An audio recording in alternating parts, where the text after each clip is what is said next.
What's going on, everybody? Happy Thursday. Almost another week down in the NFL offseason. Getting close to a little holiday weekend. So, whether you have plans or not, hopefully you got a chance to enjoy a long weekend this coming weekend uh, as we officially move through the summer months.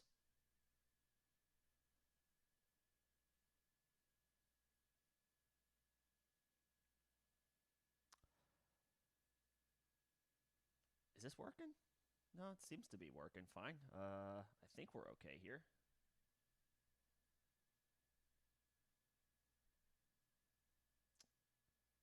Just waiting to see what's happening here with this.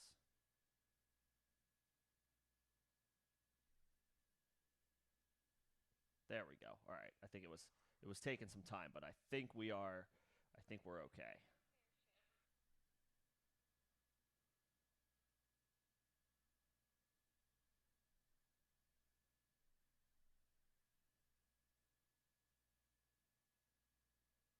All right. I think we're okay. Yep, we're good. All right. Apologies for that. It's always a bit of a roller coaster with the technicals. You guys know. Let me just mute this. All right, cool. Like I was saying, hope everybody's been having a good week. Welcome to another Thursday Face Mask Fantasy live stream.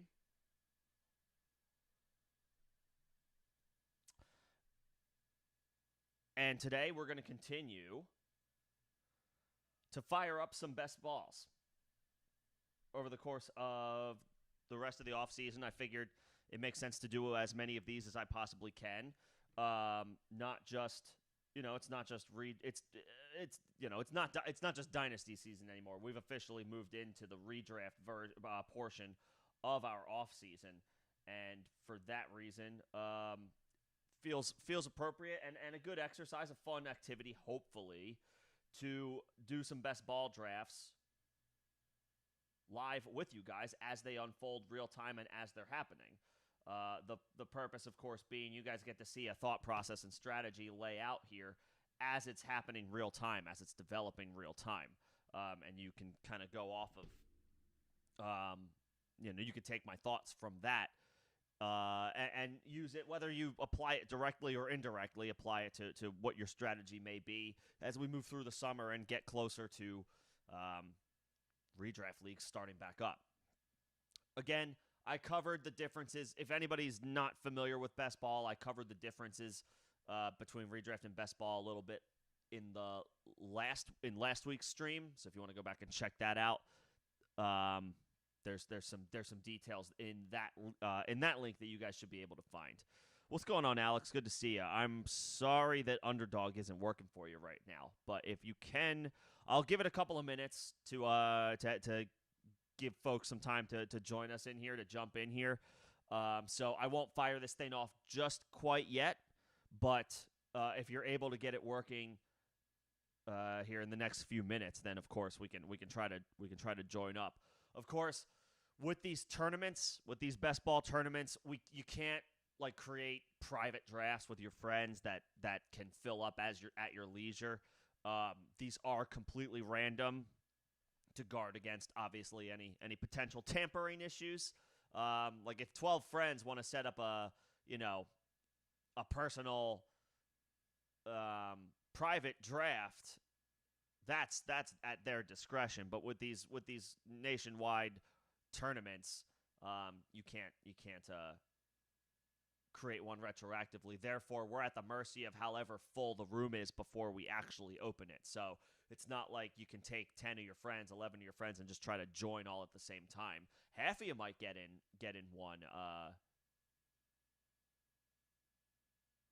one league, but um, yeah, it's not something you can just set up. So it will be random when I launch this, and I'll give it a couple of minutes again for folks to trickle in. If you have Underdog, if you are able to draft, feel free to try to join me with this. I'm of course going to do the fast draft where it's 30 seconds per pick.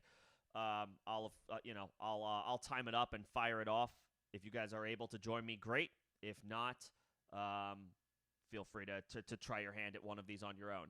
$7 entries, and it looks like they just opened up another one, the Chow Chow. I hadn't seen that one before. The Chow Chow must be new. $50 entry. So stakes are a little higher in there. We'll keep it to the $7 one today. Keep it a little more budget friendly.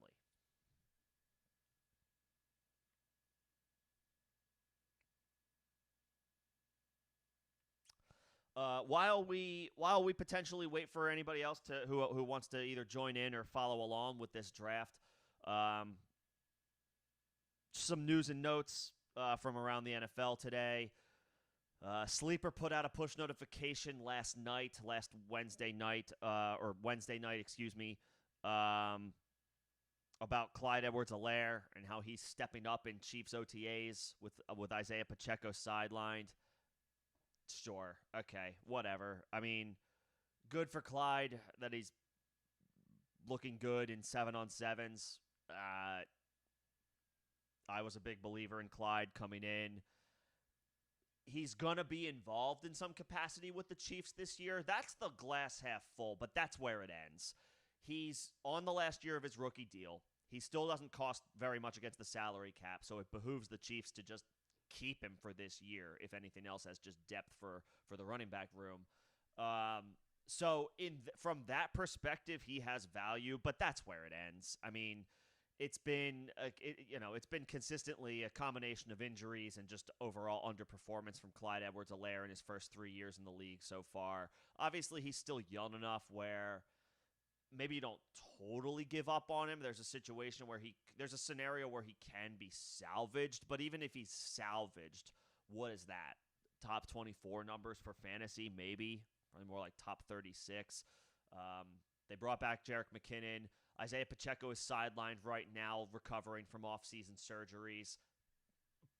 There's nothing that indicates that he's going to be anything other than fine before training camp. And, of course, the Chiefs could still bring in one of the veterans that is still out there. Leonard Fournette, Kareem Hunt. They probably don't do that song and dance with Kareem Hunt again, given that they were the ones to release him in the first place. But Leonard Fournette is out there. There's a couple other names that they could go look at. They brought in there was an undrafted free agent that they brought in. I can check this out now. Let me see if I can find this. Who's the undrafted free agent that's making some rounds in Chiefs camp right now?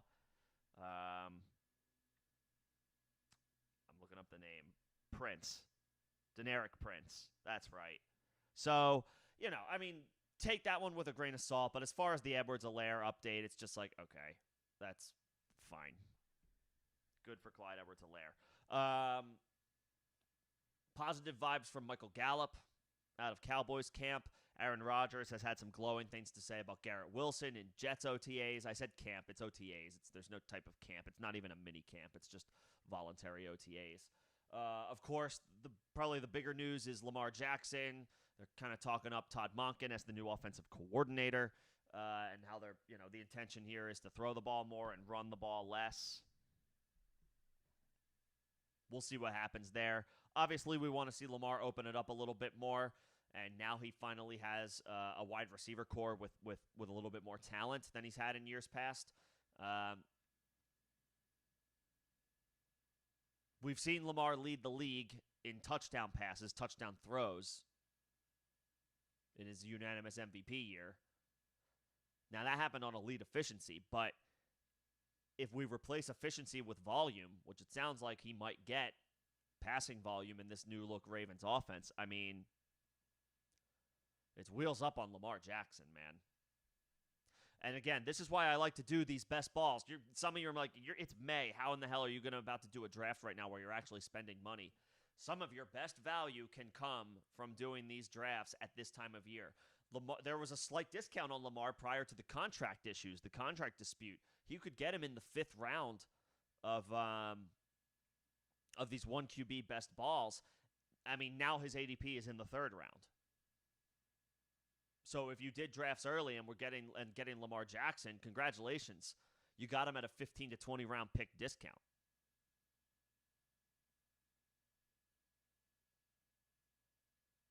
Plus, if you're going to, I mean, and again, I said this, I'm repeating myself from last week. If you want to check out every detail I share, by all means, go check out last week's live stream where I did a Best Ball Mania draft.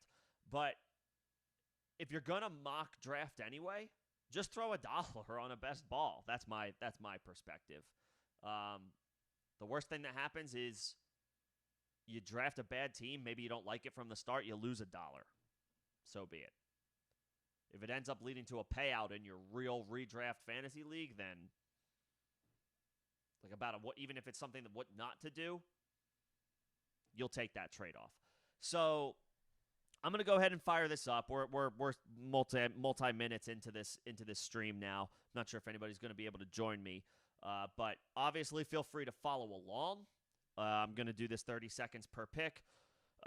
This draft could have, could be empty, and I could be waiting for 11 people. It might kick off as soon as I enter the room. So we're going to see what happens here. The Poodle 2 contest.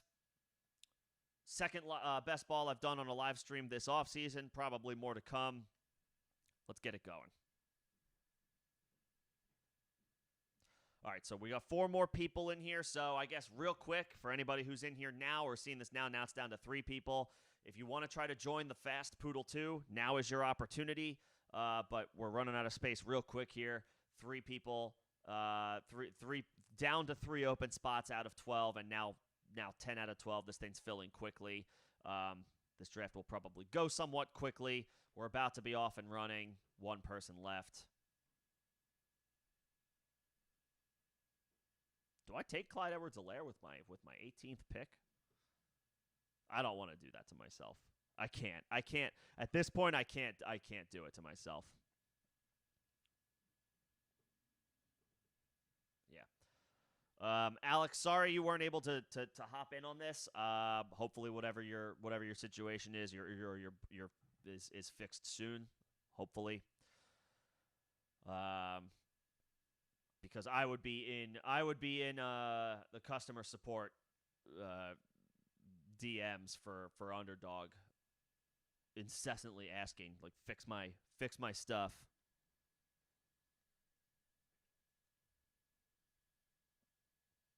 All right, so draft starts in 34 seconds. I have the 4th pick. Out of 12. So I'll get one of these high-end names, whether it's Tyreek Hill or Cooper Kupp. I could also go Travis Kelce if I really want to. There was one instance where I had the 104 and I did take Bijan Robinson, just decided to do something a little different. But at any rate, I have pretty even shares between Tyreek Hill and Cooper Kupp. If you draft Tyreek Hill, the chances that you end up also with Jalen Waddle are not 0%. So something to keep in mind if you do decide to go with Tyreek Hill with the 104, in which case I may go ahead and just look to stack that entire Dolphins offense, because stacking in best ball is considered an advantage. It doesn't matter. Tyreek Hill goes at the 103. Wow. I am not crazy about taking a running back this high in the first round this year, because there's the drop-off as far as top-tier wide receivers is usually significant, but if Christian McCaffrey is available to you at the 104, I think you just got to do it and just hope for the best. So I'm going to go McCaffrey. I've gone Cooper Kupp there. I've gone Travis Kelce there, just to diversify my bonds, diversify my assets. But We'll go McCaffrey here. I have shares of McCaffrey, but not a significant number of them. So getting one here, especially when I just got done talking about how I have a decent number of shares of both Tyreek Hill and Cooper Kupp.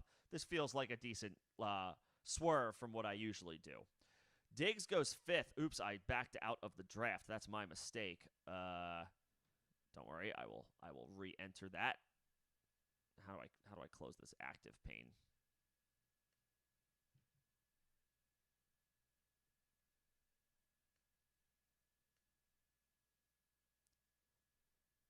gosh, come on. I'm not picking anytime soon, but I don't want this active draft pain showing up.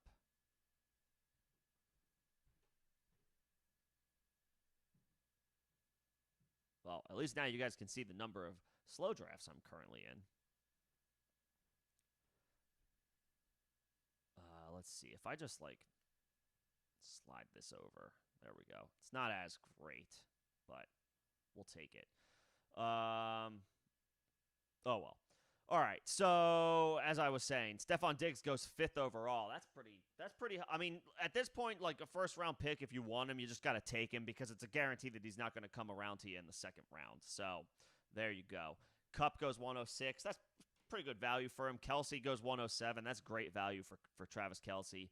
Bijan predictably goes in the top 10. A.J. Brown has been going in that 9-10 area, so that makes sense that he goes there. Eckler at the 110. What's his ADP been?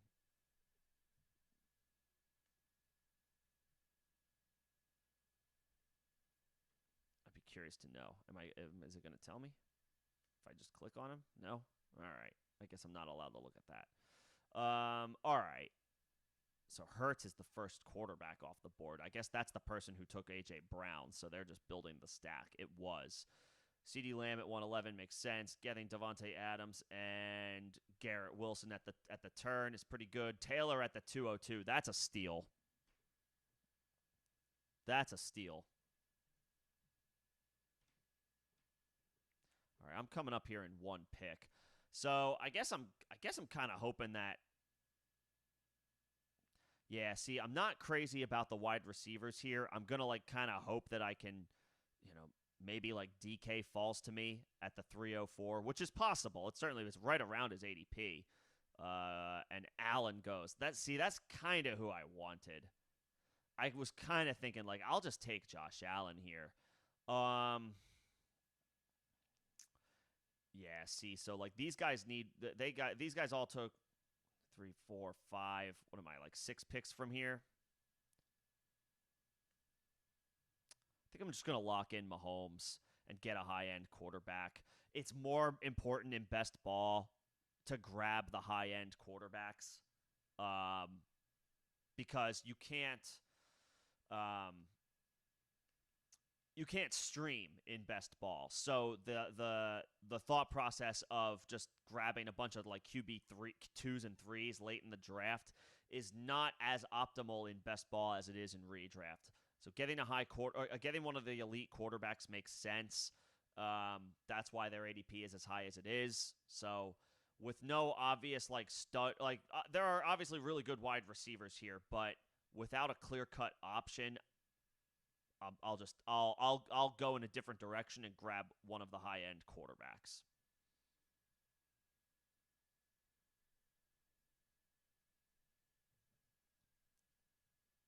All right, there goes Chubb.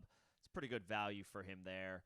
Now, these two guys have both taken 2 wide receivers, so I guess I'm going to hope that DK Metcalf falls to me here. If he doesn't, any one of these running backs is fine. There he goes. Okay. All right, so I'm going to have to take a running back because I don't want to take any of these wide receivers this high in the 3rd round. It's probably going to be Josh Jacobs or Breece Hall for me. He goes Andrews. Okay.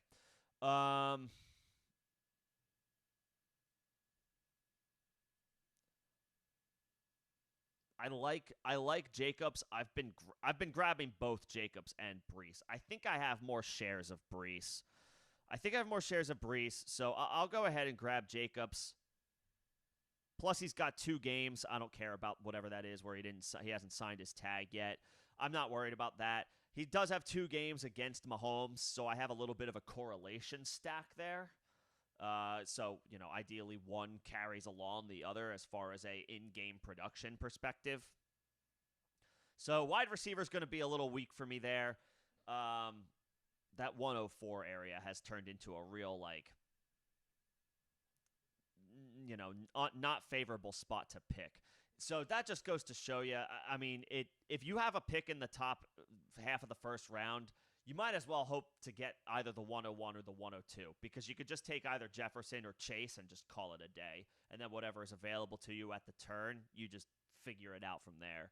So, that's the drawback, if or at least what it feels like as far as taking McCaffrey that high. But I get an anchor quarterback to hang my hat on. I get another RB2 who was an RB1 last year.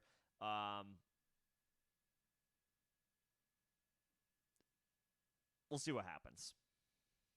And again, this is why we do these. I mean, it was seven measly dollars. Well, $7 is $7 means different things to different people, but I mean, it's a test run to see what you might like, what you might dislike. So if you do have a pick, even if it's not this specific pick, if it's just in that range, the outcomes that you're going to be happier with. So that's the benefit of doing these. I don't lose too much sleep over if I walk away from a best ball draft and feel like I didn't do well or I'm not happy with the team. And obviously, that could always end up just be proven wrong, right? You never know. It could come to fruition that the team you put together stinks, but we won't know that until, say, October-ish.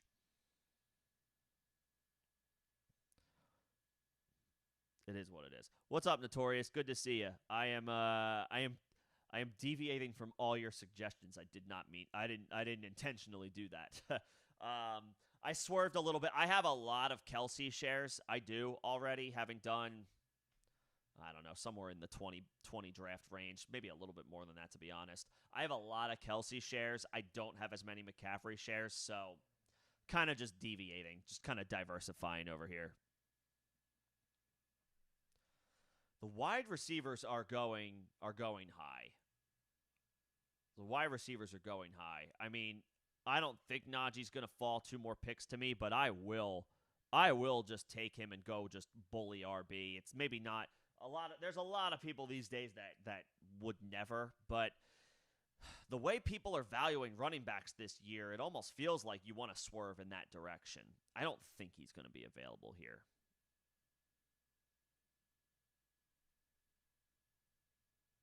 Nah, okay. It looks like that guy might have just autoed into him. There goes Gibbs. Okay. I mean, now here's a guy that I don't. There's Chris Collinsworth. Now here's a guy. I have no shares of Keenan Allen this year.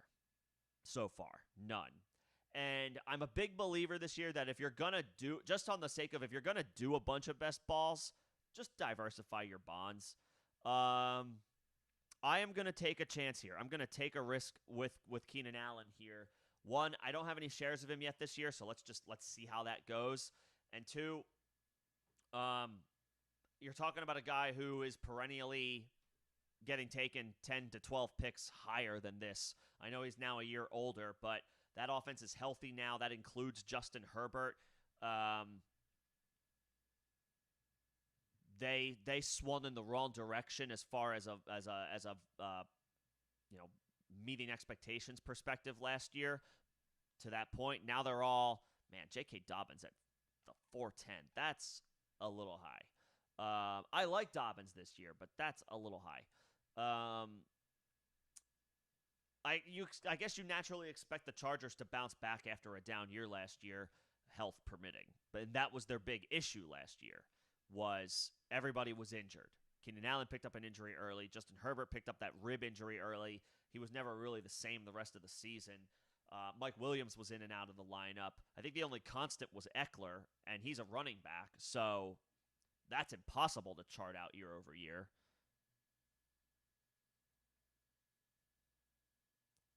Let's go ahead and buy some. Let's go ahead and buy some Chargers stock. What say you? So again, the other drawback from taking running backs early is there are still some intriguing ones available to you in the 5th round. So Mixon stock is going up. So I got Hawkinson here. I don't like taking Hawkinson over Kittle this year, so I'm not going to do it. I've gotten burned before, but I'm going to go Terry McLaurin. I think he had a decent year last year, but the quarterback play makes it feel like, oh man, what just happened? Well, I had him queued, so there we go. I don't know why that just happened.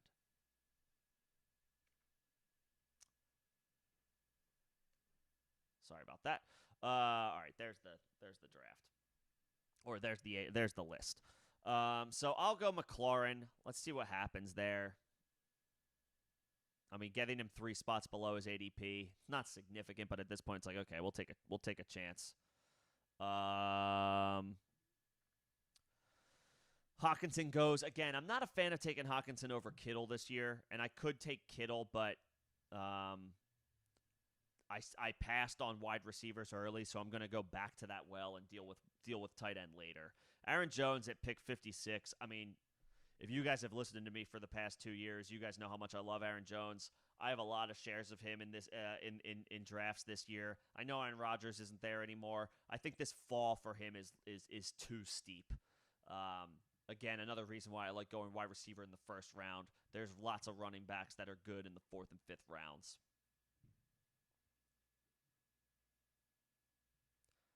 Kittle at 57 is pretty good. Christian Kirk and Michael Pittman at 54 and 55. Those are fine. I like Christian Kirk. He obviously had a great season last year, but I don't know how similar that looks this year with Calvin Ridley being added to the mix. I expect the Jacksonville passing offense to be good, but that's pretty high for Christian Kirk with them, with Calvin Ridley now being added in.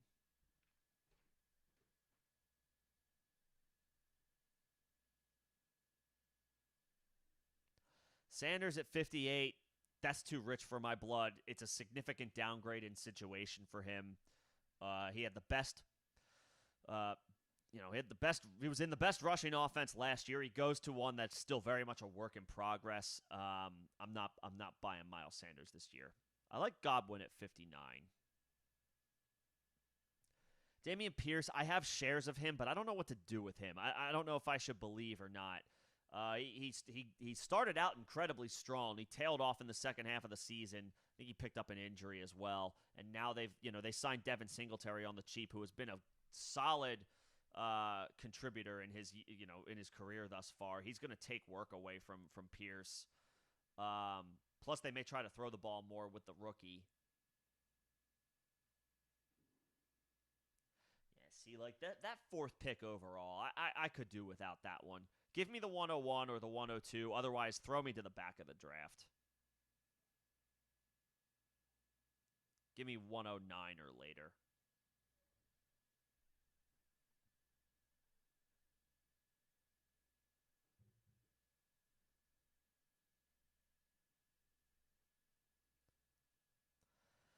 All right, so I'm up in 2 picks.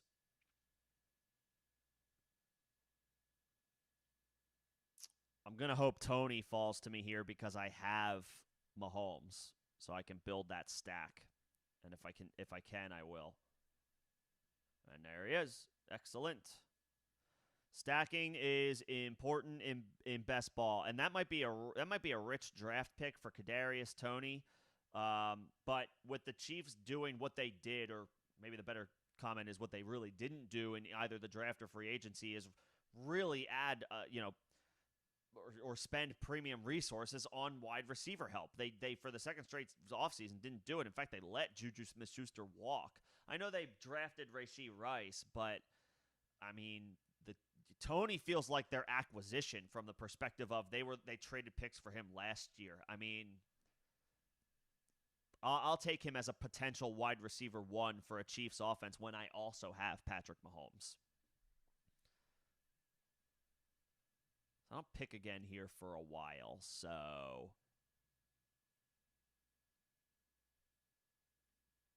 I really like Jahan Dotson, but because I drafted McLaurin, I don't think that's who I want. Okay, so I have my choice of guys here. 8, 9, 10, 11, 12, 13, 14, 15, 16. This is the range I'll be picking in next. Ugh.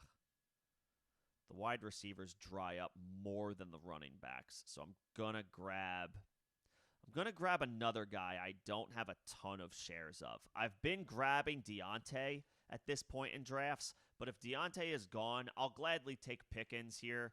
I do want to get a couple more shares of him. People have their feelings about him, about how, like, good he is at creating separation and all that good stuff. But he had 140 half PPR points last year in an offense that didn't actually start finding any type of rhythm until the second half of the season. So maybe another year of development from Kenny Pickett.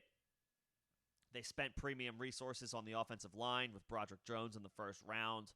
This offense could be fine. Pickens made enough plays last year. I'm going to take a chance on that.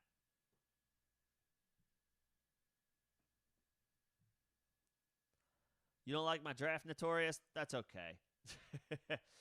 That's all right. I'll be honest, I don't know how I feel about this myself. The linchpin here for me is Keenan Allen. If Keenan Allen can get back to being a top 15 wide receiver, I'll be all right. And I know he can. I know he's been a low end wide receiver one in his career. He can be a wide receiver 11 overall or wide receiver 12 overall. I'll be a little lenient and say like top 15. If he can do that again, I should be fine. I mean, I know it's not pretty, but I do have two potential high end performers at running back. I have a high end performer at quarterback. I was able to stack him with the guy who's most likely to be his wide receiver one in Kadarius Toney. Kelsey is weapon one. Kadarius would be wide receiver one. If I can get that, then I have a nice stack. I have some interesting upside here. It's not my favorite, I'll admit, but we'll see what happens. See, lots of wide receivers getting scooped up, so I'm glad I grabbed my fourth before I grabbed my third running back. 4 picks away, like these guys are boring names. Charbonnet, A.J. Dillon, all the way down here. They're boring names, but they're going to be good. They're good depth at a discount. Like people were drafting A.J. Dillon in the 5th round last year. I mean, I'll take him 4 rounds cheaper. I know he was bad. There's a reason he's this low. It's not just because Aaron Rodgers left. Dillon did not have a great year, but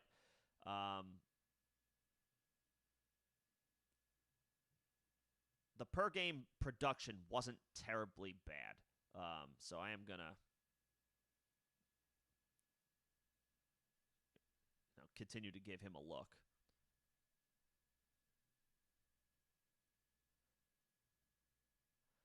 There goes Elijah Moore. I'm fading Javonte Williams this year. I don't trust his situation with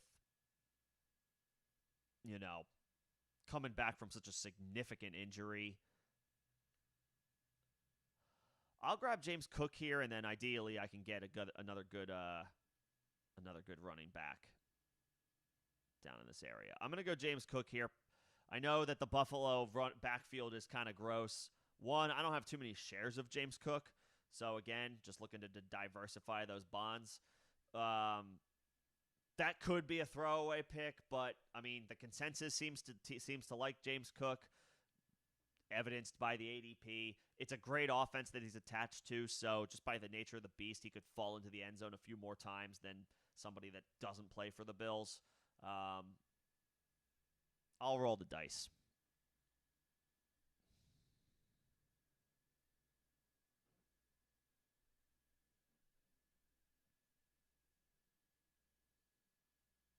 And of course, while I'm doing this, if anybody has any topics of conversation that they want to bring up, or if any questions they have, whether you guys want, if anybody's got a trade going on, or if anybody's got a question about anything that's going on whether it's in your league, your dynasty league, or just the football landscape in general, I can multitask. We can talk about that while this draft happens. I'm up in 2 picks already. Oh, that's right. I'm close to the even odd turns because I had the 104. Let's see. These quarterbacks are tempting for good options to load up at the quarterback position, but because I spent like the 20th pick overall on Mahomes, I'm gonna continue to hold off.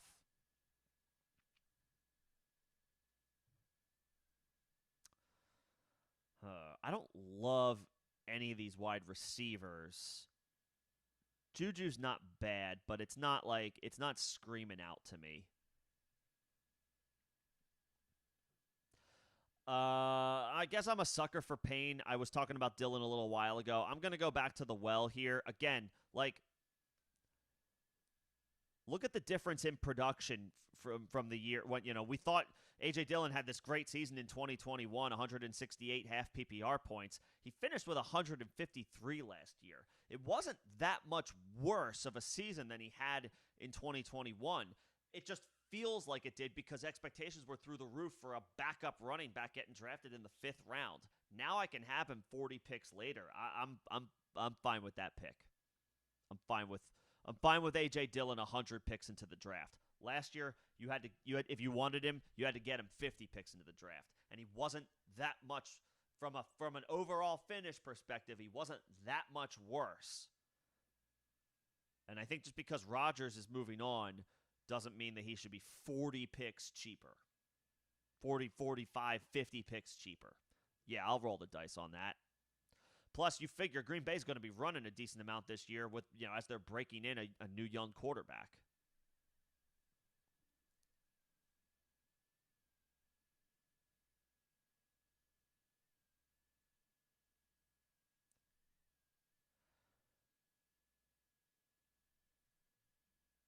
Now my backfield feels pretty good.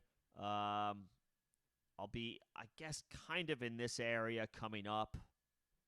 I could grab another stack for Mahomes with Sky Moore. I don't know how crazy I feel about that. I'm not sure.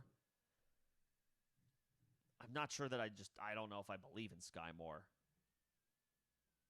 Maybe that's just straight up unfair. It's just there wasn't a ton to go off of last year. He 30. I know, he's younger. He could still obviously he could get better in year 2. That type of stuff happens all the time. But like 33 targets. And it's not just Sky Moore. The ancillary pieces in Kansas City are notorious for not being consistent fantasy producers to the point where you even want them as like a wide receiver 4. They've been so inconsistent. There's a bit of a run on quarterbacks going in here.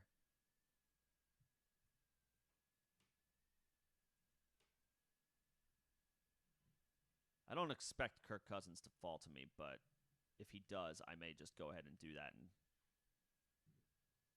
get a QB2. I also wouldn't mind Pat Freiermuth down here. I do like Freiermuth as like a low-end tight end 1. I've embraced the idea of actually going and getting a tight end in this range.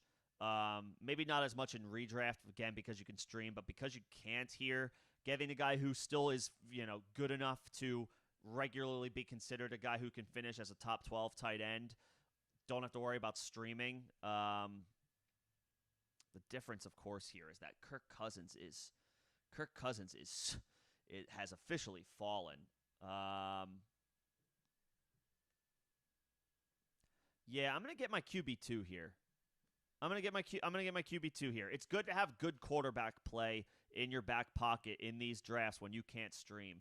He gets an upgrade over an aging Adam Thielen with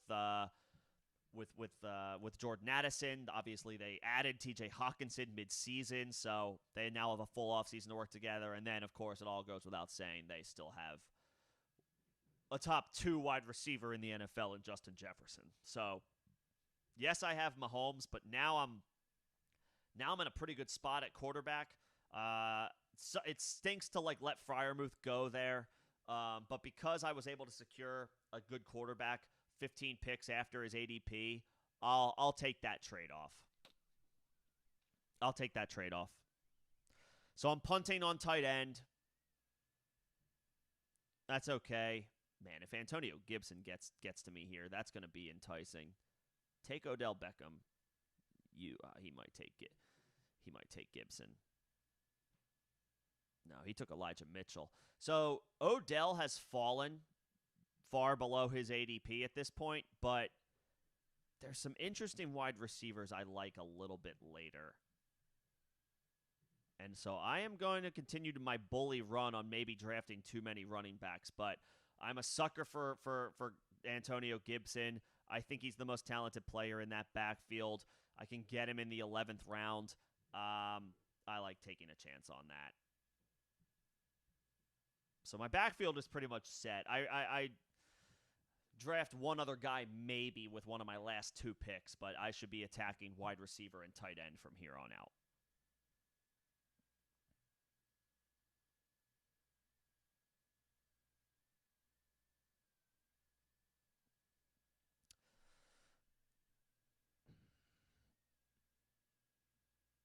One, two, three, 4, 5, 6, 7, 8, 9, 10, 11, 12, 13, 14, 15. So I'll be in this area. I would take Alec Pierce as a wide receiver 5 if I can get him.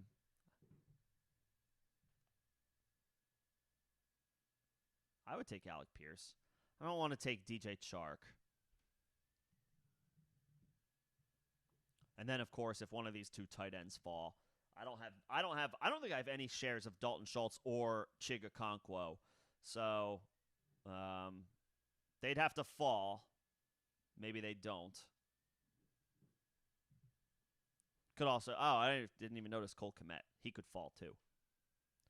So if I can get like Cole Kmet and Alec Pierce, I would also accept Michael Gallup down here. I do think Michael Gallup is primed for a bounce back this year. I think he's going to be fine. Remember, when a player tears his ACL, it's pretty frequent that it's not the first year that he returns from the injury. It's the second year where you truly expect. Well, there go those 2 guys. So much for that. It's the second year back where you can truly expect a bounce back for a player recovering from a torn ACL. So I do like Michael Gallup down this far if I can get him. Alex, your question about your rookie draft. I will tell you this right now. I had the option in a 12-team Superflex league at the top of the second round. I had the option to choose between Devon Achane and Zach Charbonnet, and I went Achane. Charbonnet might be the better player, but so I guess it depends on your perspective. Now, in that situation for me, I am in a rebuild, so I decided to swing for upside over a guy who should be like a solid floor play. And maybe that's doing a disservice to Zach Charbonnet and his expectations. It's just Kenneth Walker is there too, who is a year older, maybe the same age. I think Charbonnet's a bit of an older prospect.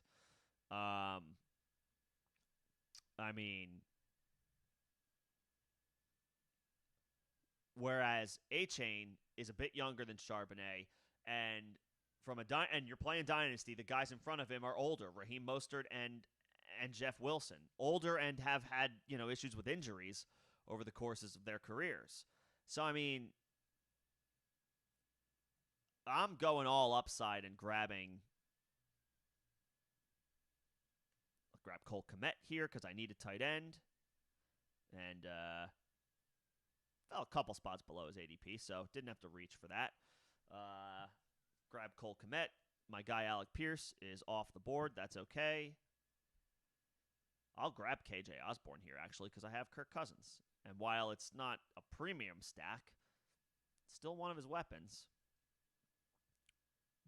I would. So all that to say, Alex. So I swung for the fences on upside because I am rebuilding. So I said screw it. Like I'm in a situation where in this specific league, I'm a couple of years from competing. So Charbonnet felt like a guy that I would be looking to try to trade kind of quickly anyway. So I decided to opt for upside, and I went with Achane.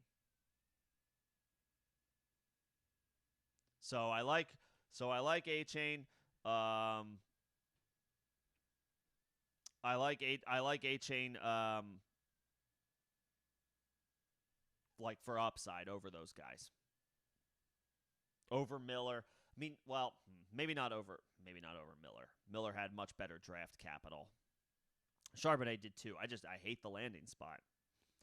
Yeah, and I'm gonna build a little. It's a small stack. It's a whimper of a stack, but it's still a stack. Get KJ Osborne and stack him with Kirk Cousins. I would, yeah. I mean, all upside for me was Achane. Charbonnet is good, talent, much better draft capital, certainly talented. The landing spot sucks. They're going to run the ball, so that's good from that perspective. But Kenneth Walker is that team's RB1. Now, it's a volatile position. We all know that. Running back is a volatile position. The chances any one player plays all 17 games is low. It's slim. There's only going to be a couple of guys who do it. Trying to predict that is impossible. So, yeah. Kenneth Walker misses a game here or there, misses a couple of games. Yeah, Charbonnet is going to be on the RB1 roadmap in those weeks. Maybe not overall RB1, but he'll be a top 10 option depending on the matchup. For Dynasty, I'll take Kendre Miller. For Dynasty, I'll take Kendre Miller and Devon Achane over Charbonnet. Those first two guys have aging vets in front of them. Charbonnet has a talented other young rookie in front of it, or not another talented young player, in front of him. His ceiling is capped. I figured he was, depending on the landing spot, I'm like, this dude's going to be the 106 or the 107 in rookie drafts, and it's going to be rightfully so. But then the Seahawks drafted him and blew that to hell.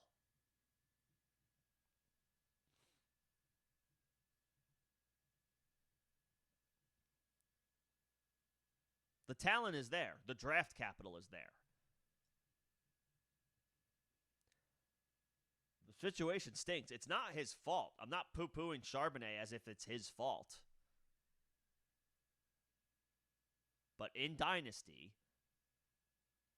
I will take the dudes who have a clearer path to potentially being the dude for their guy for their teams, at least on a short-term basis.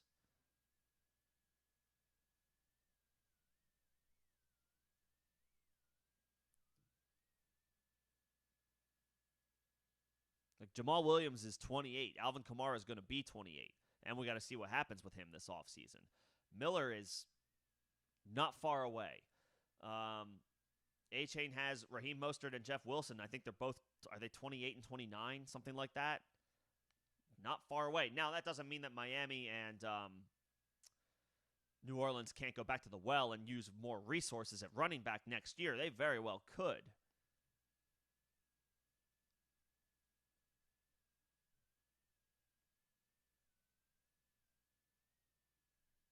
But the guys that they have in-house now behind aging vets, I mean, from an upside perspective, yeah, that's what I'm interested in.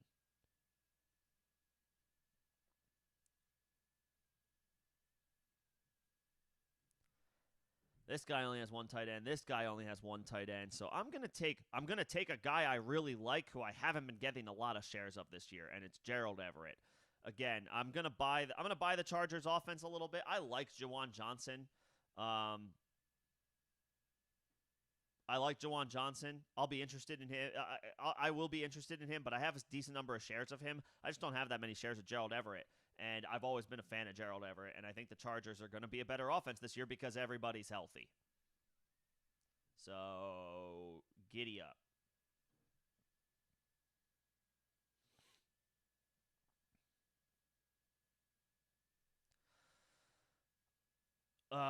Let's see. After this pick, I have 3 more picks to make. There goes Juwan. Damn, I always forget Dawson Knox is down this low. Don't forget about don't be like me, people. Don't forget Dawson Knox is this low. This is a travesty. This is a travesty.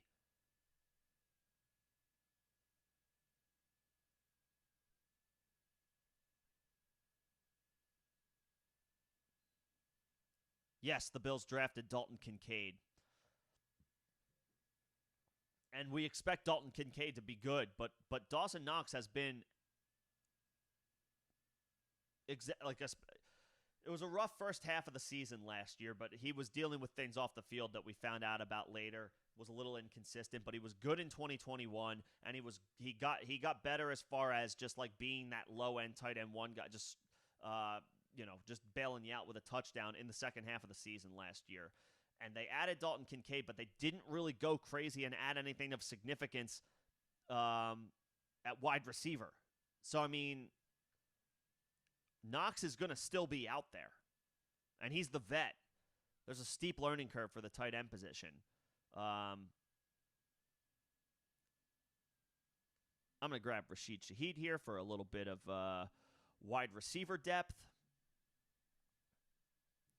That's decent, like about 10 spots below his ADP. I'm fine with that. Could use some wide receiver depth. He's a guy who can make big plays. That's what you're looking for at this point in the draft. You're looking for guys that can give you spike weeks, even if it's just like 2 or 3 of them. If a guy in the 16th round or later, or the 15th round or later, can give you 2 or 3 spike weeks, like, congratulations, that was a good pick. That's pretty much all it comes down to.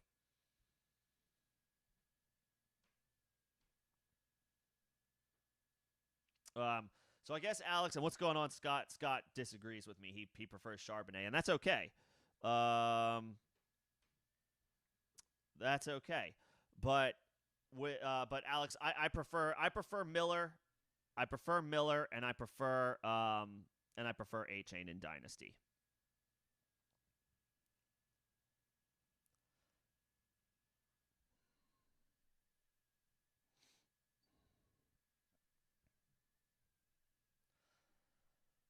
Let's see, about 10 picks away. Decent running back depth down here. That includes Leonard Fournette. I've been taking shots at him. He might not have that much left in the tank, but he can help a contender, and he will sign with somebody before, or maybe not before training camp, either right before training camp or sometime as training camp is getting underway. He'll sign with some team, even if he's just even if he's an in-season acquisition for somebody. An ADP of 193 for a guy like him is not going to be hard to outperform.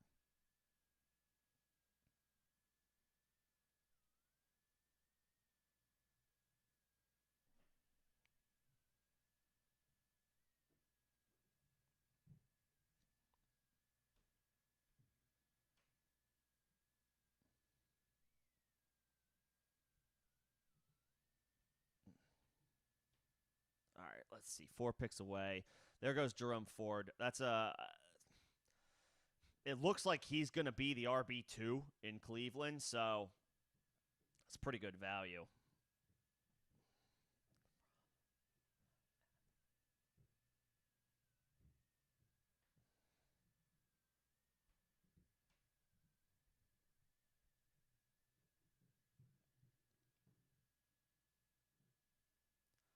What do I need at this point?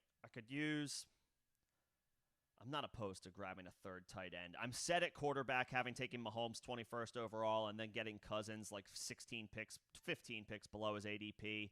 I'm good there. Spent premium capital on those guys, or at least on Mahomes, and got good value for Cousins. My running backs I'm probably set on. I definitely need another wide receiver, and I'm not opposed to taking a third tight end. But the price has to be right for that guy. There's not too many tight ends I'm crazy about at this point in the draft. All right, there goes Gainwell. I could use another wide receiver. Why Tyquan Thornton? I don't know if I really want that. Although, guys Jacoby Myers is gone. Nelson Aguilar is gone. Who'd they added? Oh, they added Juju. Yeah, all right. Let's take a stab. Again, sometimes it's all about just diversifying the bonds, and at this point in the draft, it's like, all right, whatever. I'll take a roll of the dice. And he's 4 picks below his ADP, so we're talking crumbs here, but I guess it's something of a value. Whatever.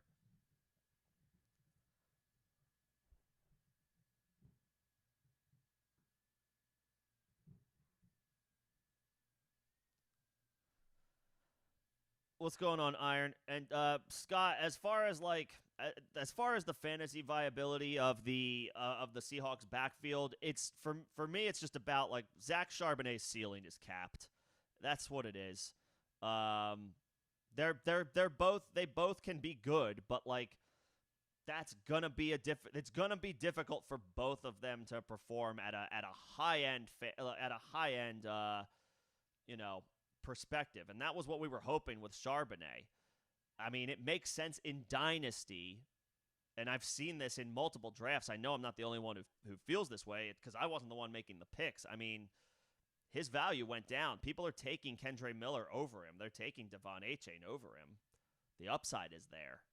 The upside is there for them. It got capped, unfortunately, for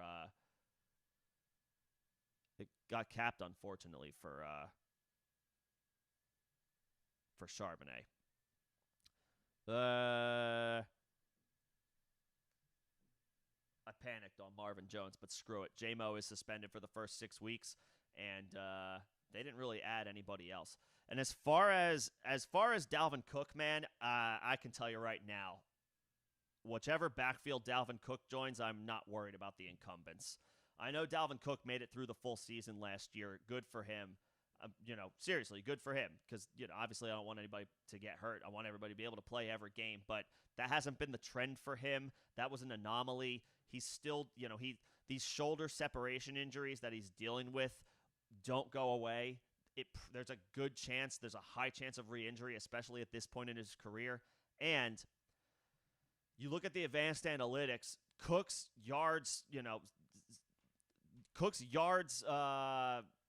rushing yards over expected last year, worst in the league. I'm expecting regression big time for Dalvin Cook.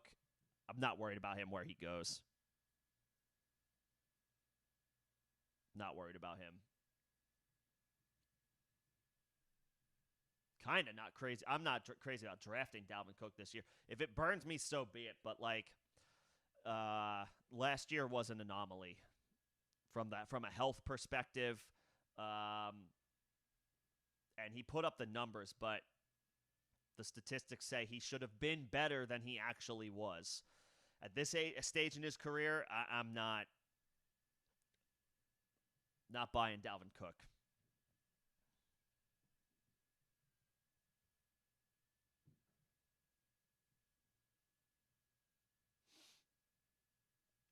All right, so I'm coming up on my last pick here. Coming up on my last pick here. What do I need? I grabbed an 8th wide receiver because screw it, why not? I invested pretty strongly at running back, even though I just have 5 of them.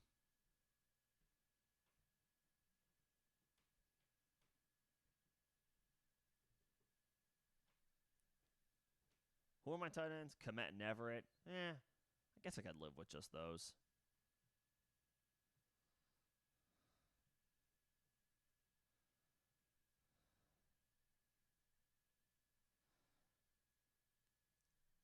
Actually, just to drive a point home, I'm gonna not you, Jake Ferguson, not you.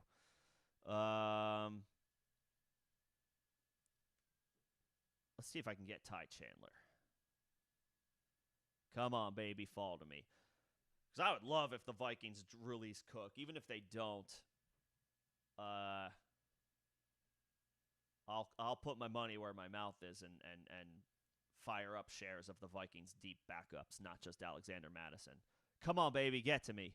If he doesn't get to me, I'll just take Dwayne McBride because now I have my pick of the litter. I have a couple shares of Dwayne McBride. I don't think I have any shares of Ty Chandler yet. So let me have him. Let me have him. There we go. I got him. Love it. 6 carries for 20 yards last year. Wheels up on him, though. Oh, and I have Kirk Cousins, so screw it. It's not a stack, but it's the same offense. All right, so that does it for me for my draft. I don't know how I feel about this one. Underdog doesn't hate it, though. 3,000 projected points. Obviously, that means absolutely nothing. On May 28th or 25th, I almost said May 28th. May 25th, that means absolutely nothing. We'll see what happens. All told, I'll be honest, I'm not crazy about this team. It's not my favorite. I don't like having the 104 and then being pigeonholed. It wasn't a pigeonhole. I could have gone opposite, but it felt like I couldn't pass on Christian McCaffrey at the 104, so I did it. And as a result, the wide receivers that I had available to me at the 2-3 turn didn't feel like they were worth it. So I feel like I'm a little weak at wide receiver. It's not a great feeling. But I think my backfield is solid. My quarterbacks are top heavy. I just punted on tight end, so I have Komet and Everett are two like whatever's we'll see's or whatever we'll see. Wide receiver, I'm not crazy about my depth. Keenan Allen's going to have to be the linchpin there. We'll see what happens.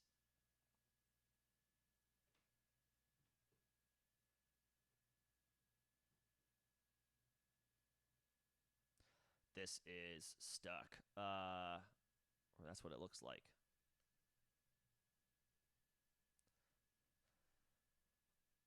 So there's the start of the board anyway. Yeah, so McCaffrey, Mahomes, Jacobs in the third round. I mean, there wasn't a wide receiver taken for three other picks, so clearly, I mean, running back was the move. I would have been happy if DK Metcalf had fallen to me, but he didn't. Got Keenan Allen at the 409. We'll see. I know he's older. The Chargers' offense was not as good as everybody hoped it would be last year. Now that they're healthy, let's see if they can turn things around. Terry McLaurin in the fifth. Yeah, we'll see, I guess. I don't know. I'm not super crazy about it. But he's been a high-end performer the past couple of years. I don't know if Sam Howell can keep him at that level. But in the fifth round, slight value compared to where he's usually drafted. I'll roll the dice. I had Mahomes from the second round, so took a chance on Kadarius Toney at pick 69. Nice. Could be his wide receiver one. Probably again, Travis Kelce is weapon one. Let's see if Kadarius Toney can evolve into the wide receiver one for that offense. Took a chance on Pickens. I don't have a ton of shares of him, so kind of went in a different direction. Again, this is not my ideal build. I would much rather have taken, a wide receiver at the 104. I hate the 104. Like I officially don't like that as a pick, but if I have it, then so be it. You can't cry over spilt milk. There's a lot of picks where I would normally take a running back where I took a wide receiver and vice versa. But with best ball, if you're gonna enter multiple tournament entries, it does make sense to diversify some of your builds, how some of your teams actually come together. It is optimal from the perspective of you're trying to put yourself in position to win. To have multiple teams potentially increase your chances of a good payout at the end of the season. So changing up your builds is good practice, even if it doesn't feel like it. Even if it doesn't feel good at the end of the draft. So that's kind of like what I'm telling myself right now. I don't feel great about this team, but I might be singing a different song by week 9 or 10, where it's like, well, thank God I did this over that, even though that's not what I thought how it would go in the summer. So RB depth in the 8th, 9th, and 11th round, sandwiched around a quarterback value in Kirk Cousins, who fell 15 spots below his ADP. I'll take that. Took a stab on some tight ends late, 12th and 14th round. At that point, it's just like kind of punt on top. If you don't get one of the high-end performers, just punt the position, grab a couple guys who can kind of trudge you along for the season.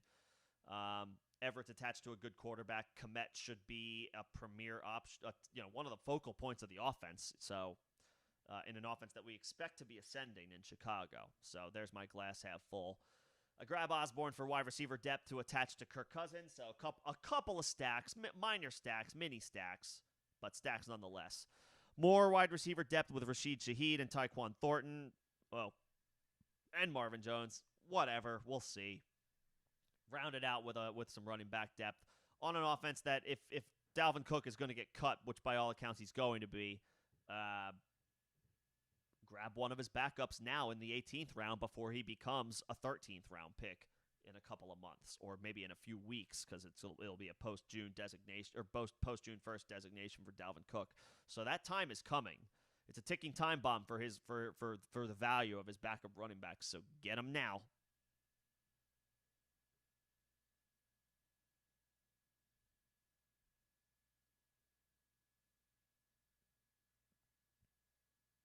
get them now. Iron, yeah, we'll set up some of the fantasy leagues for Face Mask. Well, some of them are still existing on Sleeper from last year, so we just got to repurpose them.